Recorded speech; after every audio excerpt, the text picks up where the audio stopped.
Hi guys, and welcome back to Contract B. This week we are up to topic 7. Topic 7 is part 2 in the 3-part series that we have on discharge. So last week we had discharge by performance and agreement.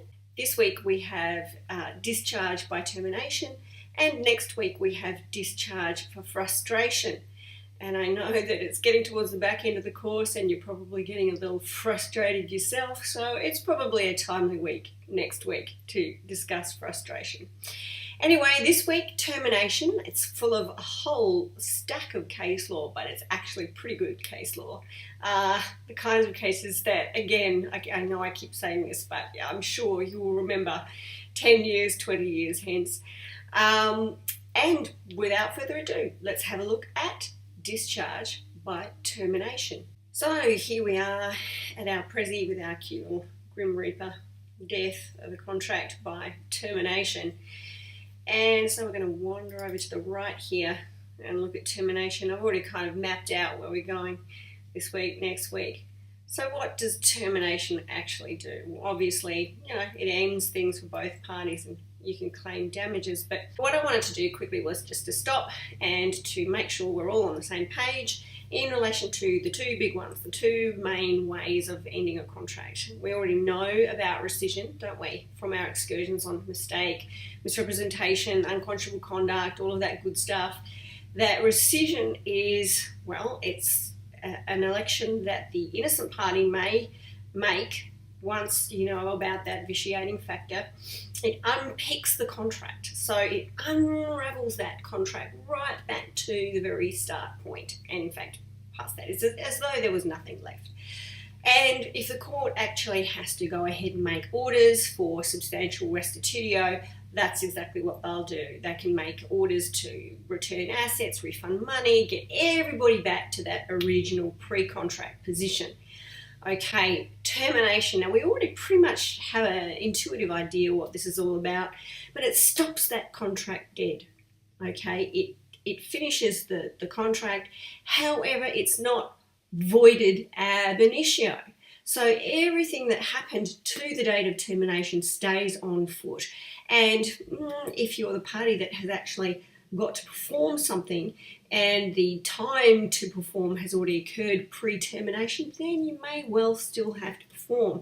So for example, if you've got to pay a deposit and the time for payment of the deposit has passed, then the contract's terminated, bingo bango, unfortunately you've got to hand over the bucks, but the contract is still at an end. Now, before we wade through the case law, and there's a little bit today, but just be aware when you're reading through the case book, just to be really helpful to law students, sometimes you'll see the parties lapsing into discussions of rescission when they're talking about termination, and termination when they're talking about rescission. Awesome, yay. So just keep an eye out for that. But I know you guys will keep it very crystal clear in your head that rescission unpicks that contract back to point zero, and termination just stops it dead in its tracks. Very big difference from when we're talking about damages in a couple of weeks' time. We already know about damages for when you rescind, for example, for fraudulent misrepresentation, you're going to get the tortious measure. The contract measure can be a little bit more exciting, and we'll go into that in a couple of weeks. So do just be aware, you've got to keep that difference kind of very crystal clear in your head. Okay, so what we're going to do now is just quickly map out where we're going so there's no surprises and you know where this kind of conversation is headed. First, we're going to look at an express contractual right to terminate. Okay, that's the easiest, first up, first cab off the rank. Then we're going to look at your common law right to terminate. And your common law right to terminate might arise from a breach of a term. It might be an express term. It might be an implied term. And then we're going to look at your common law right to terminate for repudiation. Okay, now that all turns on the notion of a party being ready, willing and able to perform their contractual duties. And so we're going to look at the two main classes of case here, turning on unwillingness or inability to perform, and that will constitute your repudiation. Then we're going to look at anticipatory breach. So that's where the other party repudiates their obligations before the time for their performance. Then we're going to have a look at election to terminate, the way that you go about terminating, and the last but not least, time stipulations. Then we'll just have a look at some other sundry stuff. So that's where we're headed, and without further ado, let's get into it. Termination for breach. Now, contractual terms may well include a right to terminate. I would hazard a guess, most commercial contracts you'll find a termination clause in there somewhere. Certainly where you have longer contracts, 3, 5, 10 years or more, you will usually have a termination clause in there somewhere. Now, if the contractual right to terminate doesn't actually depend on breach of any specific clause or clauses, then it'll be what's called a termination for convenience clause. Okay, so this contract has been going on for quite some time. The parties' situations might have changed. They no longer really feel that they need the benefit of that contract any longer. They may exercise their right to terminate for convenience. Now, because that doesn't actually turn on the notions of breach or any wrongdoing by the other party, there has been some debate in the case law about whether or not you have to have this obligation to cooperate and give the other party, a chance to get things sorted before you exercise your right to terminate. Have a look at the BAE Systems case that's mentioned in the text. No real rocket science there, just one party needs to follow whatever contractual provisions are stated in order to terminate that contract. And then you've got termination for breach clauses. Now, this may be a pretty draconian, pretty strict type of clause, rather nasty little beastie, and this may allow you to terminate for any breach. There has, again, been some debate in the case law about how these kinds of terms can be exercised. I'll leave you to explore that in the text, although the case of Lee and Qureshi tends to indicate that if you're going to terminate a contract for any breach, then you'll have to be reasonable in the manner in which you do so. So that's the less common form of termination for breach clause. Mostly you will have the contract giving you a right to terminate upon breach of certain specified clauses. So the example I've got there, if party X breaches any of clauses 3.3, 6.9, 77.5, party Y may terminate by, and this is often the case, particularly in commercial contracts, issuing a notice to remedy breach. Okay, gives the other party a last-ditch chance to rectify things. Okay, if you have this contractual right to terminate, for example, 13.1 says that you can terminate for breach of 13.2. 13.2 says 50 computers have to be delivered by 15th of September. Is that a condition? Yes, it is, because we know from contract A that if there is a right to terminate for breach of a condition in your contract, then it's going to be technically classed as a condition. 13th of September. Before the time required for performance. The seller says, whoops, can't deliver on time.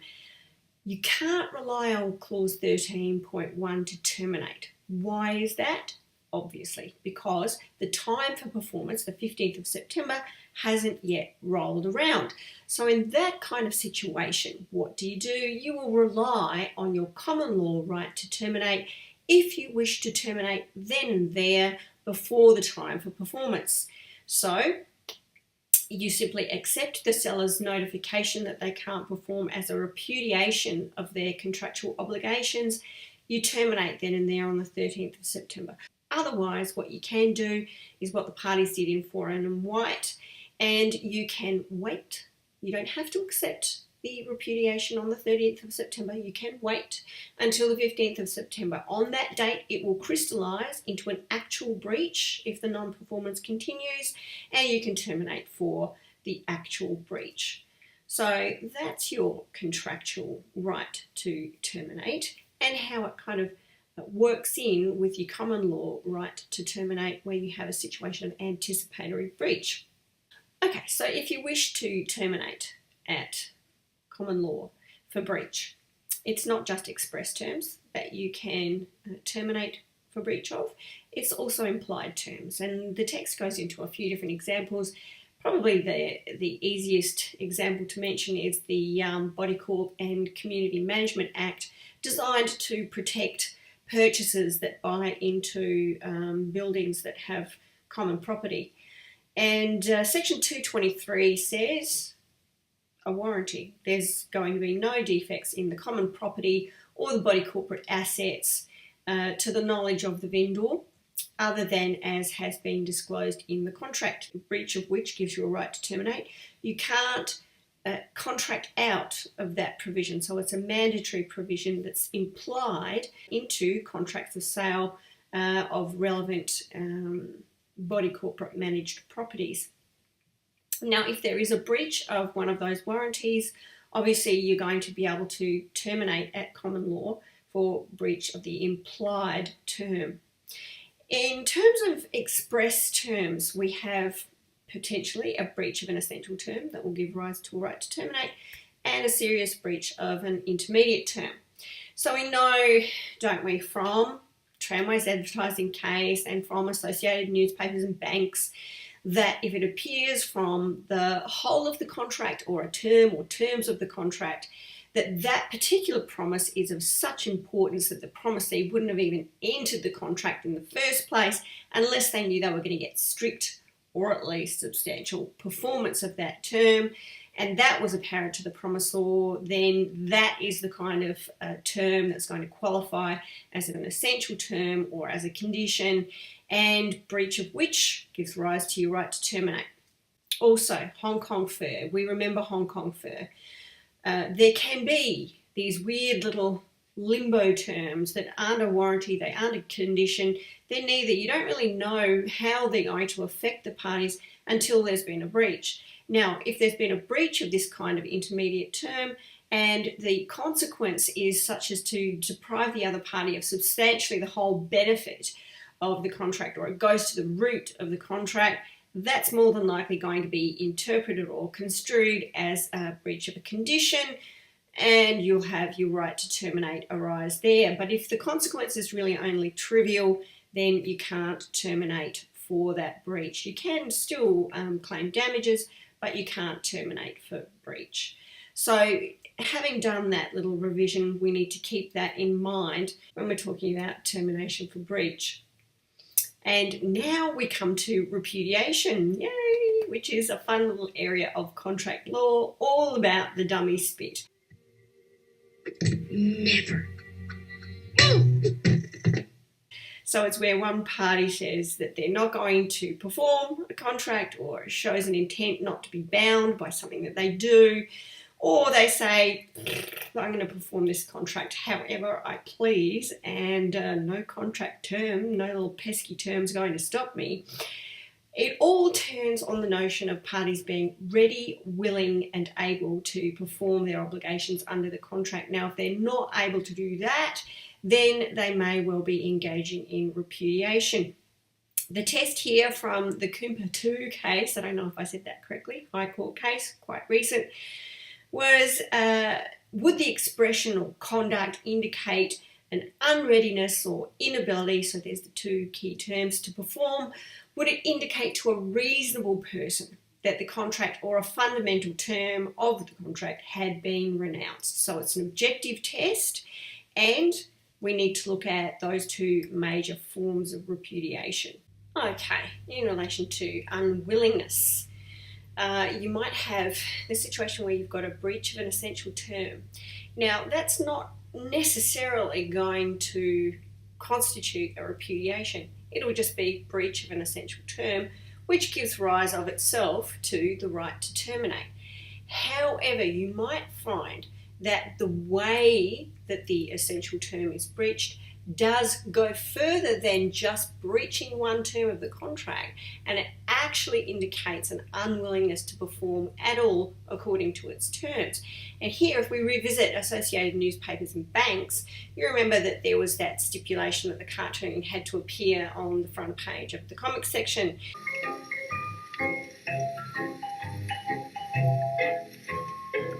Now, that was breached, obviously, essential term.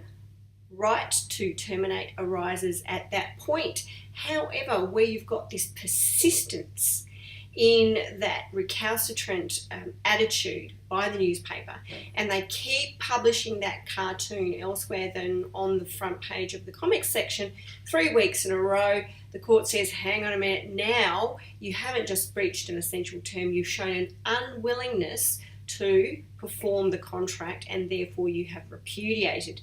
Mr. Banks was within his rights to accept that and to terminate. So you've got to keep those two notions a little bit separate. You might have breach of an essential term or a condition. That's going to give rise to a right to terminate. But you might have the way that is done, perhaps like here, persisting over a bit of time. It's going to show an unwillingness to actually deal with the whole contract at all. Okay. What about breaches of warranties? Can you actually terminate for breach of warranty? Well, we know ordinarily, no, you can't, because it's just a warranty. It's not an essential term. However, you might find that once the court looks forensically at the factual matrix and exactly what the defendant has done, you might find that a number of breaches of warranties doesn't just involve breaches of warranties, it involves a more serious unwillingness to perform the contract according to its terms. So here we have the case of Progressive Mailing House in Tabali, and in that situation you had a whole stack of breaches of warranty. Oh look, you had damage to a roof structure. They piled up those wooden pallets right up to the top of this factory, and they damaged the roof, they damaged the electrical system, they damaged the drains. They had done a little bit of repairs, but subsequently after they finished those repairs, they did more damage. They sublet a part of the area of this factory without consent, and they obstructed access to the premises. The lessor here understandably got pretty annoyed. Failure to pay rent, straw that broke the camel's back. Took them to court, and yes, the court said all of that conduct cumulatively suggested to the court that in fact the lessee there did not wish to perform the contract according to its terms, so unwillingness there. In terms of refusals to perform, so obviously a refusal to perform is an indication to the other party that you're not willing to go on with the contract. You might have something really easy. I think your notes mention Hoxter and Delatour. No real rocket science there. Employment contract, and before it had even started, the employer says to the employee, oops, sorry, actually don't need your services. You're fired. You're fired. You're fired. In that situation, very clear, very express form of refusal, and obviously a repudiation there. Usually it's not something quite so express though, and the court will have to dig around in the facts to see whether in fact a repudiation had occurred by way of conduct. And here we have Lorinda and Capalaba Park.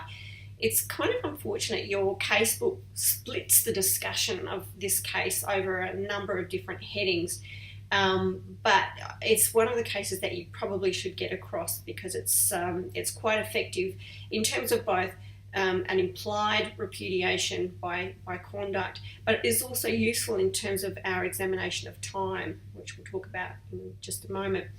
But in this case, homegrown Queensland case, Capalaba Park, for the Queenslanders out there, we had the lessee signing a lease. Now, obviously, you can imagine where you're signing a commercial lease in a shopping centre, you're going to be pretty keen to have that lease stamped and registered, because that is what gets your interest as lessee converted from just an equitable interest in the land to a legal interest in the land. And in terms of consistency and a bit of comfort that your interest isn't going to be extinguished quickly, you really want to have that thing registered on title. Now, The contract required that all happened, but it didn't actually set out a date for it. The lessee did the right thing. They signed the lease. They sent the lessor a cheque for the appropriate amount of money to have the thing stamped and registered. They said, look, we need you to sign the lease, the counterpart, and we need you to go away and get it stamped and registered. They asked for it several times. Didn't happen. The lessor's solicitor did say, look, don't worry, it's going to happen all very soon, in the not too distant future, was the phrase that they used. Despite that assurance, still wasn't done. And in fact, you find out from the facts later on in the discussion of the case that in fact the lessor never did sign the lease because of their own little commercial agenda. But the lessor actually just lets the lessee think that this is all going to happen. Time goes by, in fact 9 months, still nothing happens. The lessee's obviously getting pretty darn annoyed. They ask their solicitors to write to the lessor's solicitors, and they say, we need to have the lease stamped and registered. We want you to do so within, I think it was about 13 or 14 odd days. Whoops. And if you don't do so, in the event of default, our client reserves their rights. Now, as a lawyer in training, you would probably realise in the trade that kind of, when you say you're reserving your rights, it means, well, we're going to consider whether we want to terminate or whether we want to keep going with this thing. But it wasn't express, okay? And that was the problem with that notice to remedy breach. It was served, and then the allotted time went by, lease still wasn't stamped and registered. So then obviously the lessee wants to get out of this lease.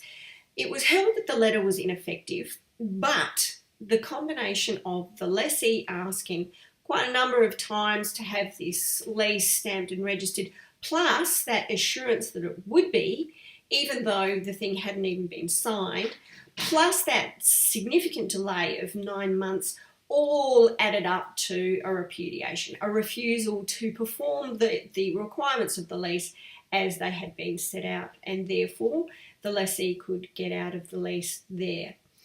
Okay, so if you don't have a refusal to perform, you might just have a really bad case of dogged determination to stick to your own particular view.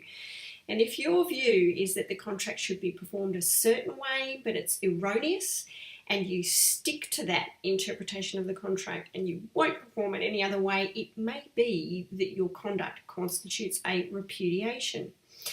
Now, in the case of DTR nominees and minor homes, that should be DTR, sorry, typo there, minor homes. I call it the dance of repudiation case because honestly the parties here it was like a game of toddler push and shove. We had the vendor agreeing to sell land to the purchaser according to a plan that was annexed to the contract. Unfortunately, that wasn't the way the subdivision was actually going to work. And so the vendor lodged the correct plan with the local authority, and then the vendor asked for settlement, as you do. The purchaser at this point realised that a different plan had been lodged with council. Big dummy spit, terminated for the failure to lodge the plan with the authority that married up with the one that was in the contract. Now, their view that the contract gave them the right to terminate for the vendor lodging a different plan with the local authority was incorrect. It was an erroneous interpretation of how that contract should work. So that termination was actually ineffective. The vendor said that this termination was ineffective, rightly so, and they said that they were going to accept that as a repudiation and terminate for the purchaser's original erroneous termination. Now, the purchaser then got on their high horse and said, oh, no, you can't do this to us. The termination that you purported to give, in fact, itself was a repudiation, and we're going to terminate for your repudiation. So there. It was held that neither party actually had terminated effectively. So, litany of woe there. Of course, by this time, there'd been a substantial delay in bringing the case to court, and the court said both parties had walked away, it had been abandoned. So ultimately, the purchaser did get what they wanted. They got their deposit refunded, but a lot of time, money, and heartache along the way. So that's erroneous interpretation. And this is a pretty good time to have a break here. We'll end the video and we'll come back for part 2. We'll have a look at inability to perform. So I'll see you then.